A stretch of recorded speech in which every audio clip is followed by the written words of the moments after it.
Hi, Mystery Recapped here. Today, I'm going to explain an American horror thriller film called Old. Spoilers ahead, watch out, and take care. It's time to get Shyamalaned.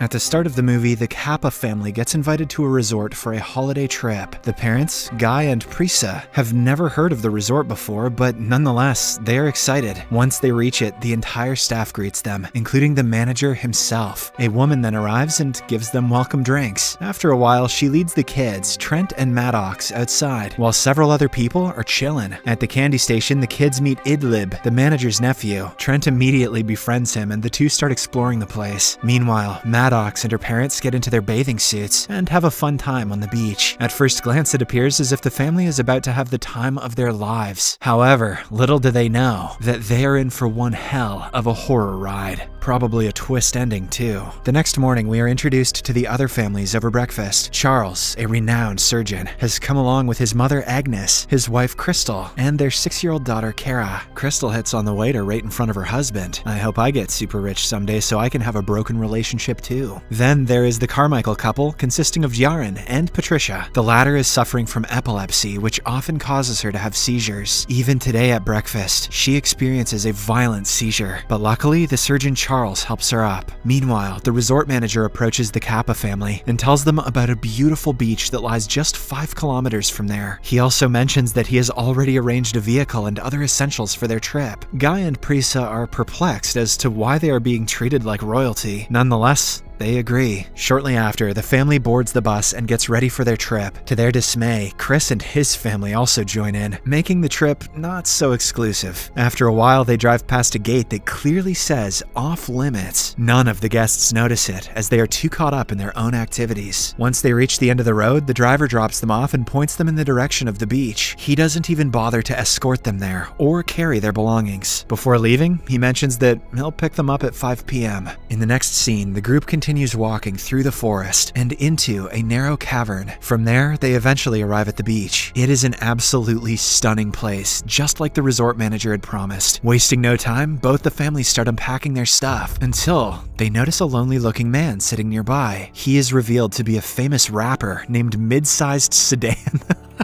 Mid-sized Sedan. Maddox immediately recognizes him and tries to get his autograph, but her dad tells her to leave the guy alone. After a while, the 3 kids get to playing and find numerous items buried in the sand. Most of them are toys, while some are other objects that one would normally bring to the beach. It gets even weirder here. The beach doesn't contain a single fish, not even small mollusks. And you know what they say, no mollusks? Get the hell out of there. Meanwhile, Trent, being a curious kid, goes swimming alone. He splashes against the small waves and is having a fun time until a dead body comes floating towards him. Terrified, he screams for help, and the adults immediately come to rescue him. The dead body is brought to the shore, and the surgeon, Charles, deduces that she had drowned just recently. He then asserts that Mid-Sized Sedan killed her, as there was no one else on the beach when they arrived. Dude must have mid-size murdered her ass. The accusation becomes even more compelling when Sedan is seen bleeding from the nose, indicating that he had a fight with the woman. The latter tries to explain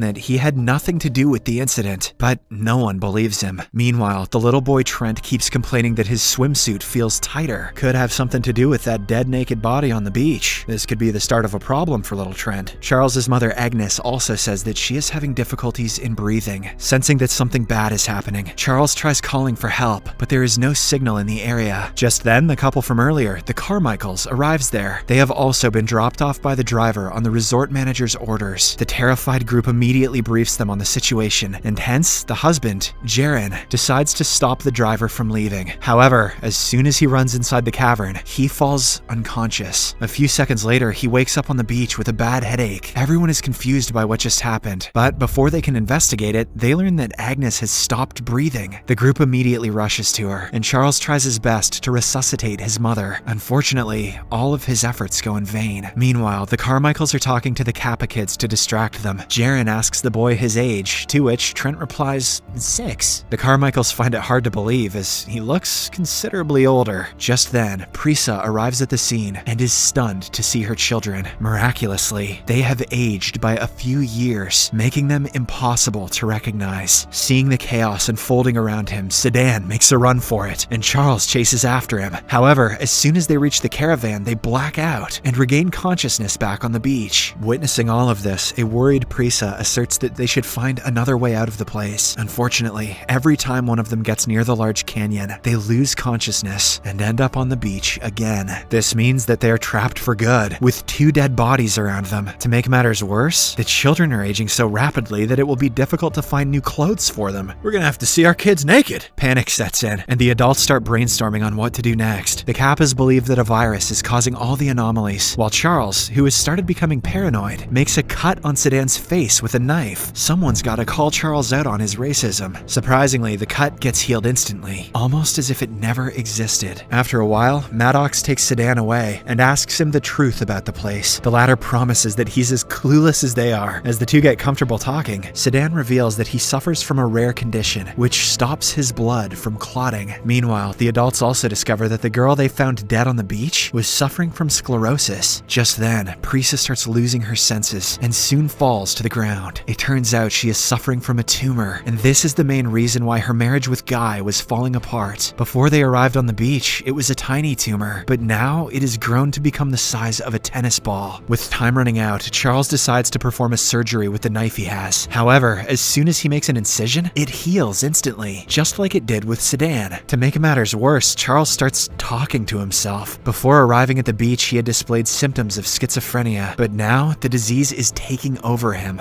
Nice try, Charles. We know you're just racist. Fortunately, the rest of the group helps him snap out of it so that he can continue with the operation. Charles then makes another cut near Prisa's abdomen, and this time, everyone holds the opening so that it doesn't heal. They only release it after Charles takes out the giant tumor, and as soon as the wound heals, Prisa regains consciousness. She is no longer sick now. Unfortunately, their happy moment doesn't last long as they realize that the dead woman from earlier has now turned into dust and bones. Her body has been taken out only a few hours ago, but somehow it has completely decomposed. Prisa, who is a museum curator, examines the bones and explains that something like this takes at least 7 years to decompose. This is when the group finally realizes that time is moving faster on this beach. Prisa calculates it precisely and concludes that half an hour here is equivalent to a full year in human life. Elsewhere, the kids, Trent and Kara, are seen munching on the remaining food. When they return, everyone is shocked to see them all grown up. Not only that, Kara is heavily pregnant with a child. They must have had sex like 7 seconds ago. Realizing that she may give birth any time now, Charles and the others lay her down and prepare to get the baby out. Crystal also wants to be with her daughter, but she passes out due to anxiety. When she wakes up, she finds out that Kara has given birth to a baby, but it is now dead. Time moved so fast for the baby that it didn't even get a chance to consume food and build its muscles. Trent looks at all this and becomes confused, as despite being a grown-up, he still thinks like a 6-year-old. On the other hand, Charles has started to lose it. In one instance, he threatens Jaren to go away, while in another, he tells his wife to put on makeup, saying she looks ugly. Charles eventually crosses the limit when he grabs Sedan and repeatedly stabs him with a knife. The poor rapper doesn't even get a chance to heal due to his condition, which prevents blood from clotting. Devastated, Yaren decides to cross the waves and call for help, saying risking his life is better than dying here slowly. After he leaves, Guy slowly takes the knife away from Charles, who at this point has become totally paranoid. Seeing this, he suddenly realizes something. All the families that arrived at the beach had something in common. At least one of their members was suffering from an ailment. For instance, Prisa had a tumor, Charles was suffering from racism, Sedan had a rare blood condition, and the dead woman was suffering from multiple sclerosis. Guy then asks his wife where she got the invitation card. Prisa reveals that she got it on a random sweepstakes, which was on the back of her pharmacy receipt. This concludes that the resort owners already knew their medical histories. In the next scene, when Maddox goes for a swim, she comes across a dead body. It is revealed to be that of Yaren. Thank God I couldn't pronounce that guy's name. shame. He must have blacked out inside the water and drowned, similar to what happened to the woman from earlier. Seeing him, Patricia cries in agony, while the remaining group becomes even more devastated as they have literally nowhere to escape. However, Kara does not want to give up so easily. She decides to climb up the canyon and almost succeeds in it. Unfortunately, just as she reaches the top, she blacks out and falls to her death. Seconds later, Patricia starts convulsing violently, and she passes away too. In this way, 2 more corpses are added to the collection. Soon, the day turns into night, and the Kappa couple slowly starts losing their senses. At this point, they can't even recall why they are trying to leave this beautiful place. On the other hand, their children have unearthed a book, which apparently belonged to the people that came before them. In it, the names of all the people are mentioned, along with their addresses and ailments. Just then, Trent's attention is diverted by a light coming from the top of a hill. On a closer look, he finds out that it is a camera. This means that someone is inspecting them closely. Meanwhile, Charles, who has become a ticking time bomb, slowly approaches Guy to finish him off. The latter cannot see it because he has become nearly blind. Soon, Charles lunges at him and starts slashing his body with a knife. Prisa is just nearby, but she cannot hear it as she has become deaf. However, when she eventually finds out what's going on, she grabs a rusty knife and attacks Charles with it. She manages to make a small cut on his arms, but this is enough to kill him as the rust immediately enters his veins. Elsewhere, the siblings slowly enter the cave where they run into an aging Crystal. She doesn't want anyone to see her hideous face, so she tries killing the children with rocks. However, when she tries picking up a big one, her bones break. It immediately heals, but in the wrong direction, deforming her. Crystal dies a painful death shortly after. After the commotion ends, it is only the Kappa family that is standing. They regroup near the beach for one last time, and Guy emotionally says that he loves his family a lot. Saying this, he passes away. Prisa also succumbs to her old age soon. The children are distraught as without their parents they are helpless. The next morning, they wake up in their late 40s, knowing that they will also end up like their parents. Trent and Maddox decide to spend the remainder of their time playing. They start making sandcastles, and this is when Trent remembers that the resort manager's nephew, Idlib, had given him a puzzle to solve. Since they have a lot of time, Trent brings out the puzzle and eventually deciphers it. It reads, "My uncle doesn't like the coral." With this message, the siblings realize that the coral has all the answers to their questions. Hence, without wasting any time, they dive into the water and head to the coral. Soon, they come across an underwater tunnel, and as they try to get through it, Maddox's dress gets stuck on a piece of coral. The scene then cuts to a man observing the beach from the hills. He is none other than M. Night Shyamalan himself. His twists are getting so powerful that he's injecting himself into his own films. What will he do next? What will he do next?